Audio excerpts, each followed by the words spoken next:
Bayangkan negara seperti sebuah rumah tangga. Kadang pengeluaran lebih besar dari pemasukan. Saat itu terjadi, rumah tangga mungkin perlu meminjam uang. Negara pun demikian. Utang luar negeri adalah pinjaman yang diterima oleh suatu negara dari pihak di luar negeri. Pihak ini bisa jadi negara lain.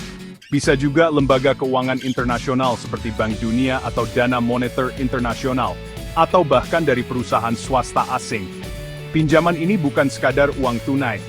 Seringkali, pinjaman ini datang dalam bentuk mata uang asing, seperti dolar Amerika Serikat.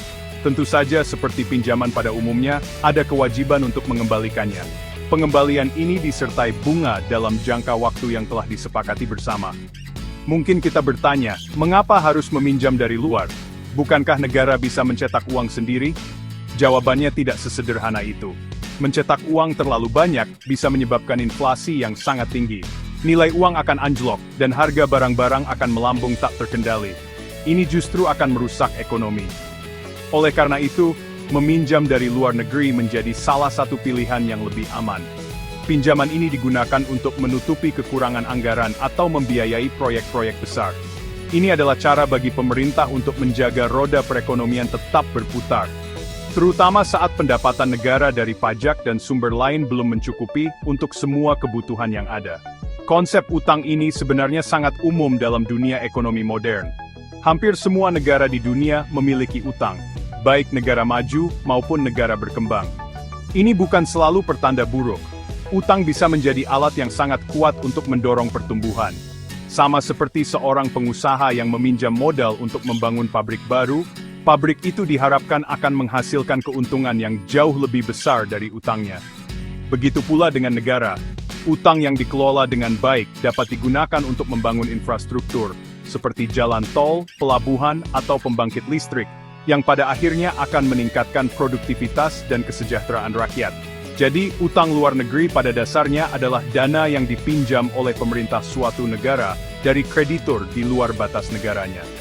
Tujuannya adalah untuk membiayai berbagai kebutuhan pembangunan dan operasional pemerintahan. Pinjaman ini menjadi semacam jembatan finansial, jembatan yang menghubungkan antara kebutuhan belanja negara yang mendesak dengan ketersediaan dana saat ini. Namun, penting untuk diingat, setiap jembatan harus kokoh. Setiap pinjaman harus dikelola dengan penuh kehati-hatian. Karena di balik potensinya, selalu ada risiko yang mengintai jika tidak diatur dengan bijaksana dan transparan. Ini adalah catatan penting bagi siapapun yang memegang mandat rakyat. Salah satu alasan utama negara berutang adalah untuk membiayai proyek-proyek infrastruktur skala besar. Pembangunan jalan tol, jembatan, bandara, pelabuhan, dan bendungan membutuhkan dana yang sangat besar. Seringkali, anggaran pendapatan negara tidak cukup untuk membiayai semua proyek strategis ini sekaligus. Infrastruktur yang baik adalah tulang punggung ekonomi. Dengan jalan yang mulus, distribusi barang menjadi lebih cepat dan murah. Dengan pelabuhan yang modern, ekspor dan impor menjadi lebih efisien. Pinjaman luar negeri memungkinkan proyek-proyek ini terwujud lebih cepat, tanpa harus menunggu bertahun-tahun sampai dana terkumpul dari pajak. Ini adalah investasi untuk masa depan bangsa. Alasan lainnya adalah untuk menutupi defisit anggaran. Defisit terjadi ketika pengeluaran pemerintah lebih besar daripada pendapatannya dalam satu tahun. Pengeluaran ini mencakup banyak hal, mulai dari gaji pegawai negeri, subsidi untuk rakyat seperti BBM atau listrik, hingga biaya pendidikan dan kesehatan. Ketika pendapatan dari pajak dan sumber lainnya tidak mencukupi, pemerintah punya dua pilihan: memangkas pengeluaran secara drastis atau mencari pinjaman. Seringkali, memangkas pengeluaran bisa berdampak negatif pada layanan publik dan kesejahteraan masyarakat. Maka, berutang menjadi jalan keluar untuk memastikan pelayanan negara kepada warganya tetap berjalan tanpa gangguan yang berarti. Negara juga berutang untuk menjaga stabilitas ekonomi, terutama saat terjadi krisis. Misalnya, saat terjadi bencana alam besar atau pandemi global yang melumpuhkan aktivitas ekonomi. Pendapatan negara bisa turun drastis, sementara pengeluaran untuk bantuan sosial dan pemulihan ekonomi justru melonjak. Dalam situasi darurat seperti ini, utang luar negeri bisa menjadi penyelamat. Dana pinjaman digunakan untuk memberikan bantuan langsung kepada masyarakat yang terdampak, juga untuk stimulus bagi dunia usaha agar tidak runtuh. Tujuannya adalah untuk mencegah krisis ekonomi yang lebih dalam dan mempercepat proses pemulihan agar negara bisa segera bangkit kembali. Selain itu, negara berkembang seringkali berutang untuk mendapatkan transfer teknologi dan keahlian. Pinjaman dari lembaga seperti Bank Dunia atau Bank Pembangunan Regional seringkali datang dalam satu paket, bukan hanya uang, tetapi juga pendampingan teknis dari para ahli. Misalnya, pinjaman untuk membangun pembangkit listrik tenaga surya mungkin disertai dengan bantuan ahli untuk merancang, membangun, dan mengoperasikannya. Ini adalah cara bagi negara berkembang untuk belajar sambil bekerja. Mereka tidak hanya mendapatkan infrastruktur baru, tetapi juga meningkatkan kapasitas dan pengetahuan sumber daya manusia di dalam negeri. Ini adalah investasi ganda yang sangat berharga. Manfaat paling nyata dari utang luar negeri adalah percepatan pembangunan. Dengan adanya dana segar dari pinjaman, pemerintah dapat segera merealisasikan program-program yang telah direncanakan. Proyek infrastruktur yang seharusnya memakan waktu puluhan tahun untuk dibangun dengan dana domestik, bisa selesai dalam beberapa tahun saja. Hal ini memberikan efek domino yang positif. Lapangan kerja baru tercipta selama masa konstruksi. Setelah selesai, infrastruktur tersebut akan meningkatkan konektivitas dan efisiensi ekonomi. Ini pada gilirannya akan menarik lebih banyak investasi swasta, baik dari dalam maupun luar negeri. Pertumbuhan ekonomi pun menjadi lebih cepat dari yang seharusnya. Utang juga dapat meningkatkan kesejahteraan masyarakat secara langsung. Dana pinjaman bisa dialokasikan untuk sektor-sektor vital, seperti pendidikan dan kesehatan. Pemerintah bisa membangun lebih banyak sekolah dan rumah sakit berkualitas di daerah-daerah terpencil. Beasiswa untuk pelajar berprestasi bisa diperbanyak. Program jaminan kesehatan untuk masyarakat miskin bisa diperluas jangkauannya. Ketika kualitas sumber daya manusia meningkat, produktivitas negara secara keseluruhan juga akan ikut naik.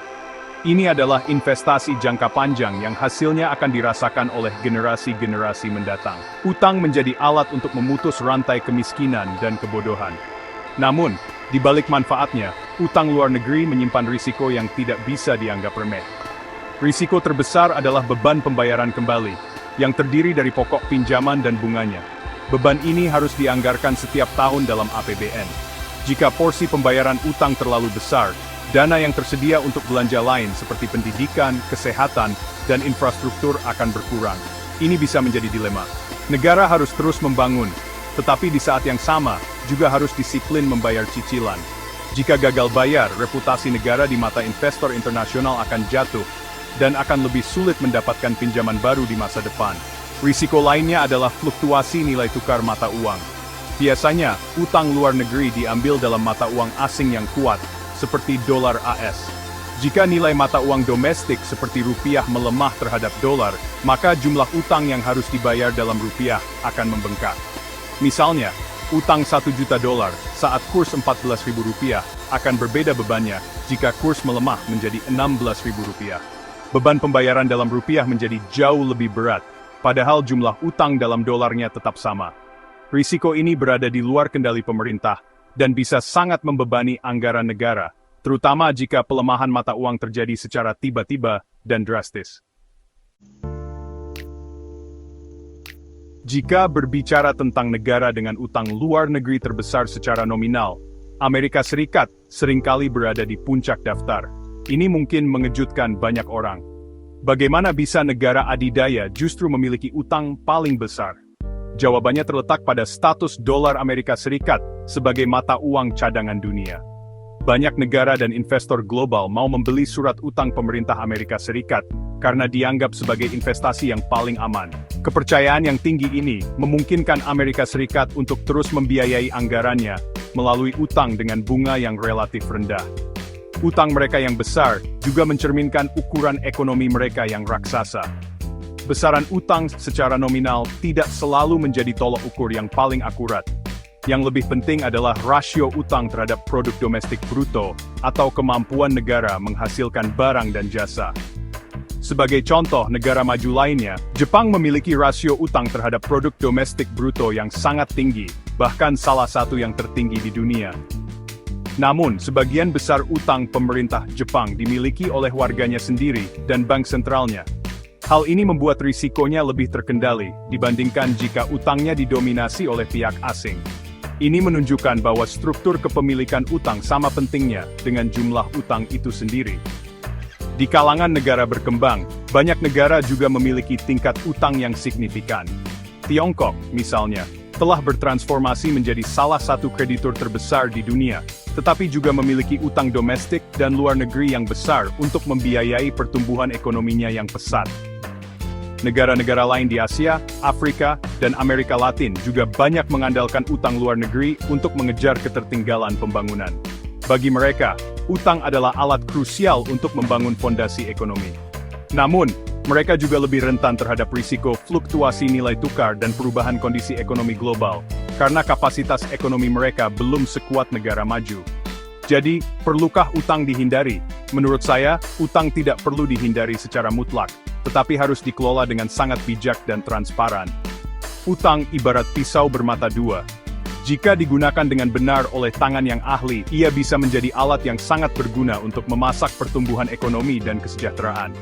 Namun, jika digunakan secara sembrono, ia bisa melukai diri sendiri dengan sangat parah. Kuncinya adalah memastikan setiap rupiah pinjaman digunakan untuk kegiatan produktif yang bisa menghasilkan nilai tambah lebih besar dari beban bunganya. Pada akhirnya, utang adalah tentang kepercayaan. Kepercayaan bahwa hari esok bisa dibangun lebih baik dengan sumber daya hari ini. Atas nama proses transparansi dan akuntabilitas menjadi taruhannya.